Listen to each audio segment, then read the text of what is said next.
আসসালামু আলাইকুম। চলে আসলাম সিঙ্গাপুর মুসলিম ফেস্টিভ্যাল 2006-এ। অনুষ্ঠানটি Singapore Changi Airport Expo number 6-এ অনুষ্ঠিত হতে যাচ্ছে। আপনি গেট 6-এর কাছাকাছি আসলে দেখতে পাবেন লম্বা কিউ। সেই কিউ ফলো করে ভিতরে প্রবেশ করবেন। ভিতরে প্রবেশ করার পর দেখবেন শত শত মানুষ সেখানে সিরিয়াল ধরে বসে আছে। কিছুক্ষণ সিরিয়ালে অপেক্ষা করার পর আপনি দেখবেন ভিতরের লোকজন প্রবেশ করছে। তাদের সাথে কিউ ফলো করে আপনিও ভিতরে প্রবেশ করবেন। On earth for the worship of Allah.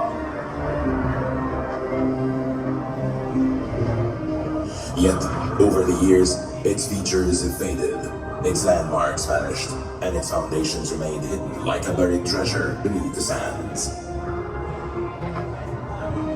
The story of its rebuilding. ভিতরে প্রবেশ করলে দেখতে পাবেন কিভাবে আমাদের মুসলিমদের জন্য কুরবানি ওয়াজিব করা হয়েছিল।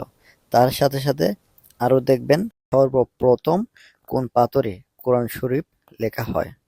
আরও বিভিন্ন ধরনের কাবা শরীফের অংশবিশেষ এখানে প্রদর্শন করা হয়।